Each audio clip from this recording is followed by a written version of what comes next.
সিদ্ধযোগী শ্ৰী শ্ৰী ভাণ্ডাৰাবা 89তম নাম মহোৎসৱ। বৃহস্পতিবাৰে 89তম সিদ্ধযোগী শ্ৰী শ্ৰী ভাণ্ডাৰাবা নাম মহোৎসৱত এক আধ্যাত্মিক পৰিৱেশৰ সৃষ্টি কৰিছে, য'ত ভক্তৰ সমাগম দেখিবলৈ পোৱা গৈছে বৰপেটাৰ চেঙাত, য'ত কেৱল হৰিনামৰ অমিয়া সুৰ। ভকত বৈষ্ণৱসকলৰ নামৰ ধ্বনি যেন মৰ্ত্যৰ বৈকুণ্ঠপুৰীলৈ ৰূপান্তৰিত ঐতিহাসিক তেৰাৰ সেৱাশ্ৰম।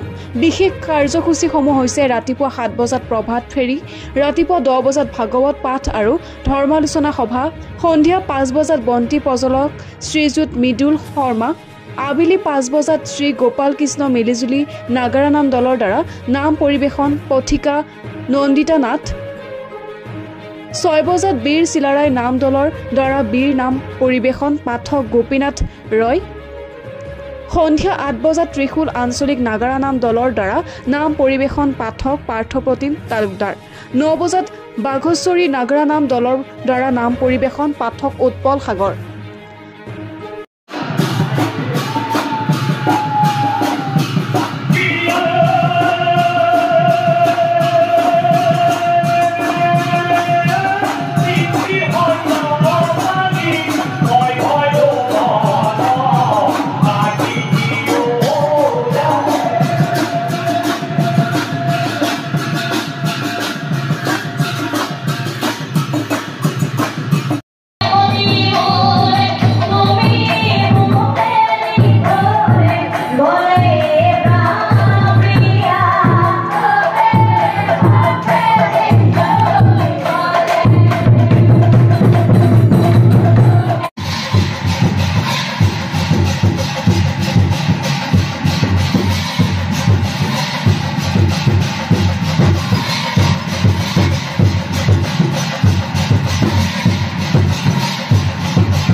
বৰপেটাৰ চেঙাৰ পৰা লাচিত বায়নৰ ৰিপৰ্ট, নিউজ 24 এনি।